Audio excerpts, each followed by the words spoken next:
Aloha, friends.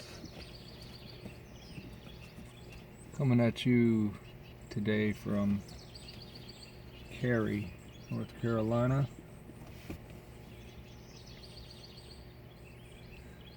And let's talk about the spirit and the soul, and of course the ego or the shadow self.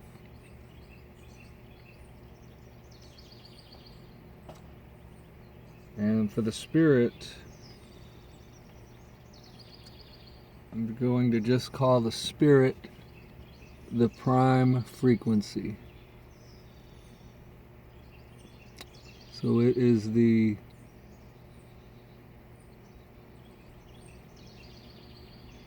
let us say cord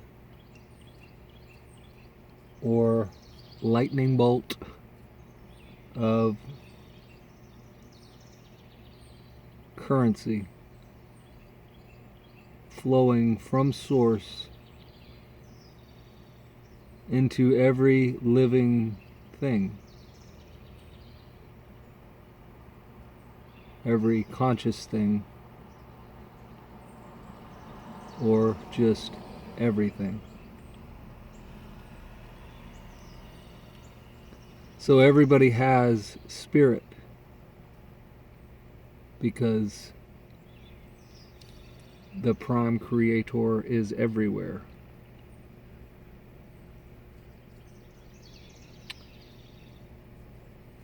Let's talk about soul. And I've talked about this already in other videos, but this is one of them topics that we could probably make many videos about and still not exhaust the subject.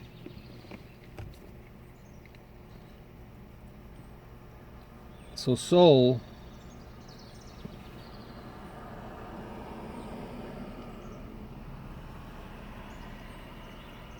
is,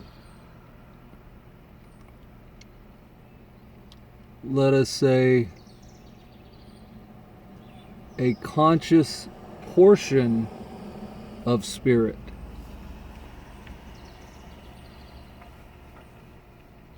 Or a conscious portion of God. Which sounds stupid at first because that makes you think, well, then there's unconscious portions of God. But let's not convolute or get confused. Let's just say soul is a conscious portion of the spirit. And it is you, it is me, and we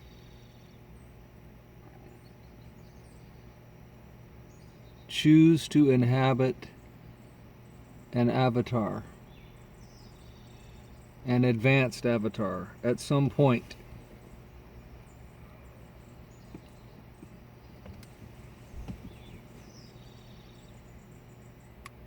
This process is called integration, and it takes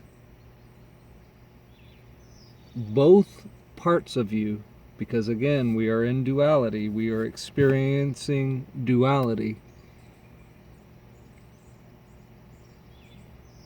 And so you have a dual self. There are two, if you will, distinct parts of you. And these two distinct parts of you must work together if you are to become, let us say, a complete soul, a complete being.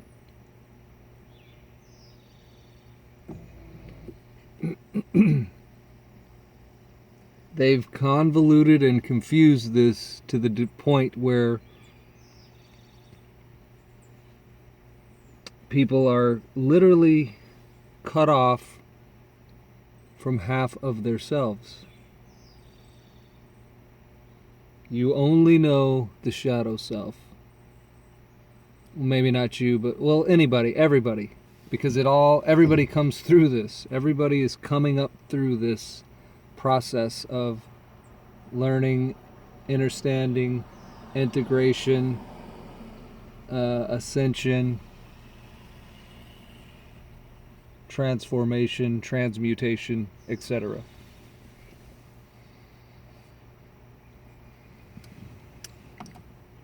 So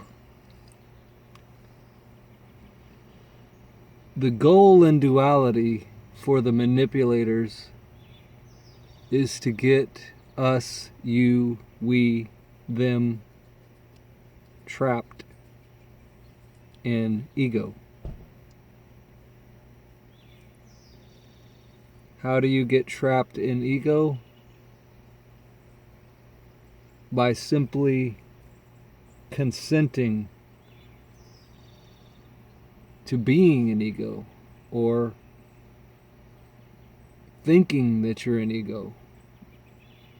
But many people do not even think that they're egos. It's never maybe occurred to them. Or let us say, before you even heard the definition of ego and knew what the word was, you would have never thought, oh, I am consenting to being an ego as a human. Right? So this is unrealized consenting, if you will. This is, you became something and you weren't even aware of what you had become, because you weren't even aware that there was anything else. You thought it was so cut and dry that if you looked in the mirror and saw your reflection, then you were seeing you. That was you. That's you in the mirror. All right, and that's what the manipulators wanted.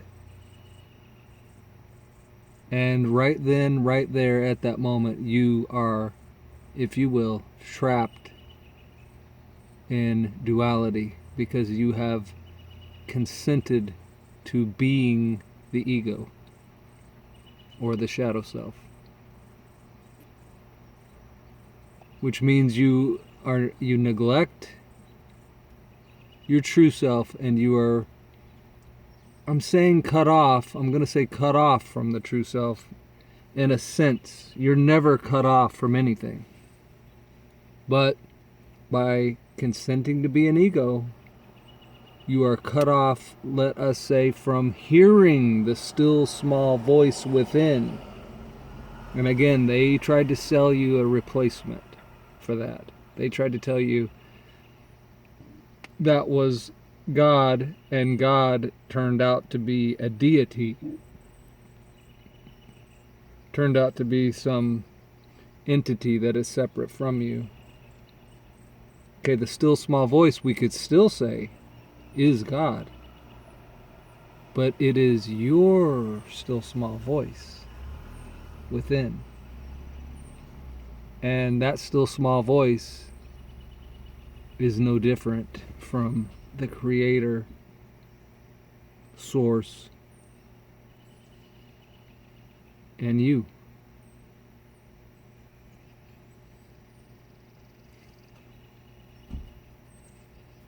All right, so the manipulators knew that humans would eventually desire advancement. And the manipulators, are not too interested in your advancement. They want you to stay thinking that you're an ego, conducting yourself like an ego, and fueling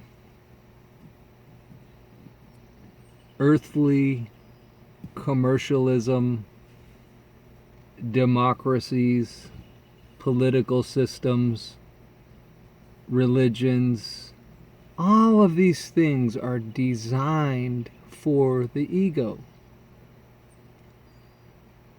So religion was specifically designed for ego. The minute you get involved in it, and again, this is all by consent. So the minute you get involved with it, you consent to it, you are in the ego, you are in duality, you are out of balance, and you are cut off from your true self. Not literally cut off. It's like saying you could interchange true self for God. You're cut off from God. You're cut off from true self. True self, God, same thing. Okay, because they're selling you the ego, you the false you the lower self. They're selling you a replacement for everything that is real. And the replacement for everything that is real shows up in this world, in the world of physicality. And it could still be thoughts. It doesn't have to show up like in your hand as an object. It could show up in your mind as an egregor. Right? So the creator becomes a named entity. See, the creator cannot be named, cannot even be conceptualized in the mind of man, because it's so much greater. So when they give your mind a named God,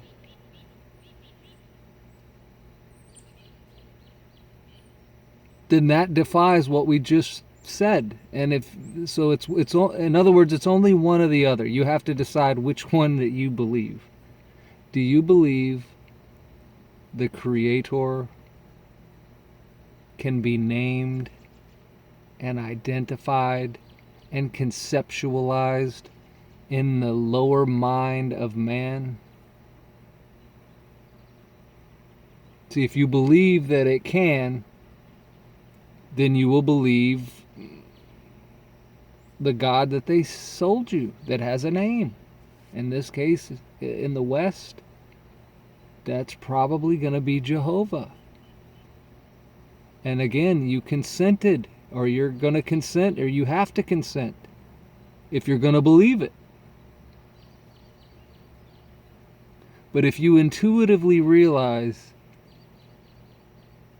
no man has ever identified the Creator, named the Creator, and wrote stories as though they're factual about the Creator,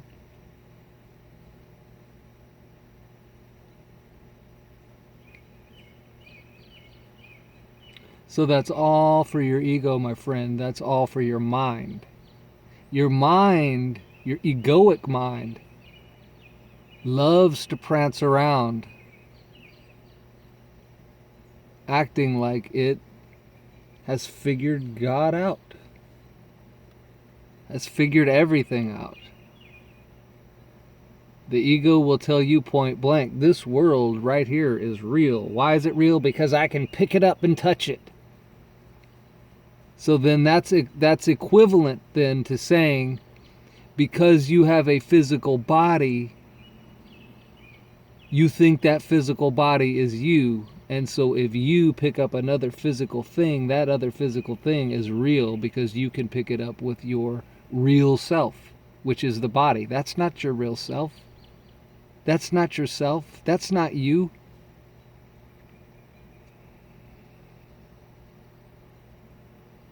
So this whole realm called duality is designed to hold you and keep you in duality.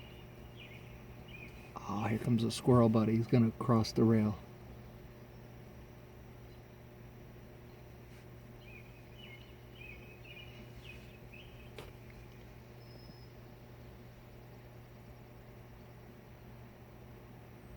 He's looking, he's thinking about it. I'm motioning to him. So,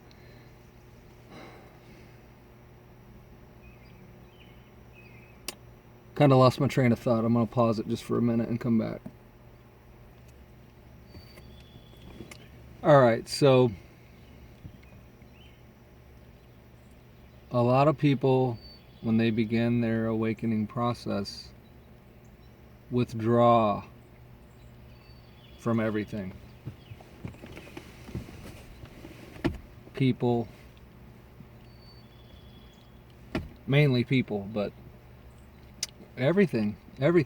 And see, a lot of people might think that they're depressed, and you might even think that if you're withdrawing, you might think, oh, I'm depressed, so I'm withdrawing. But see, this is part of the process. This is actually good. This is good. Why is this good? Because again, this entire realm down here has been designed to hold you and keep you in duality.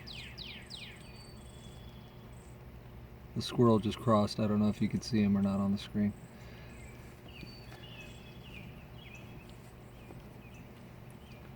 Designed to hold and keep you in duality. All right, so when you start to realize something is not right, let us say in your reality, but you just don't know what it is, can't put your finger on it, can't quite name it, but yet you could make a list of 500 things that are effed up about planet Earth and humanity.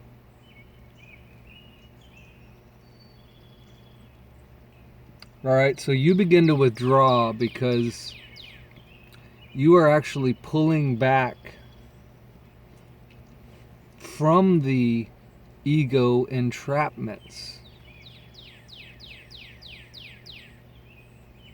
So you might leave your religion. You might dump it like a bunch of rotten potatoes that you don't want to smell anymore.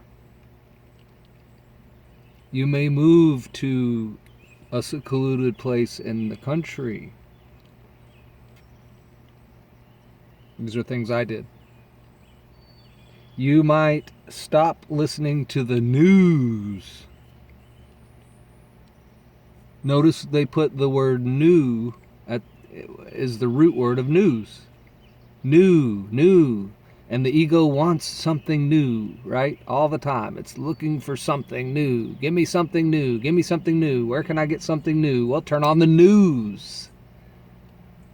And the ego, I found something new. And what is it that your ego found that was new? It wasn't really new. It's just the latest war. It's just the latest fight between the right and the left. It's just the latest president and the circus surrounding it. You see. And so you may turn off the dial, turn off the power to the news, and no longer be interested in it. You may stop listening to certain music that you liked.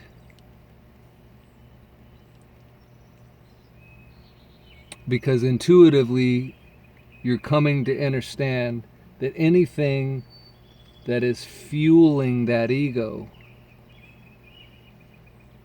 anything that is empowering that shadow self, is not doing you any good at all. Even though you might like the music. I mean, I like some music that I'm sure I probably shouldn't like. All right? I liked Deicide's first album. Well, Deicide is an extremely satanic band. So why would somebody like me that is about spirituality, consciousness, oneness, and transcending like something like Deicide's music? Well, I don't listen to Deicide's music anymore, but I'm honest enough to admit that I love their first album, and if it was playing in the car next to me right now, I'd tune in my ears and I'd listen to it and I'd probably like it. All right? Because I realize, well, one thing I realized that it's just duality playing out. So the car on the other side of that car might have a striper playing in it. Now, I wouldn't like that, because that, is big hair pop metal music, and I was never into really big hair pop music. But my point is clear. One of them is on one side of the spectrum of duality playing their music, and another one is on the opposite end of the spectrum of duality playing their music. And I happen to like the latter more. But I see them for what they are. They're just egos performing in this world of duality for the ego, for the shadow self. All right, so as we begin to pull back from everything, you might go a decade without listening to a Deicide album. I haven't listened to that album in over a decade.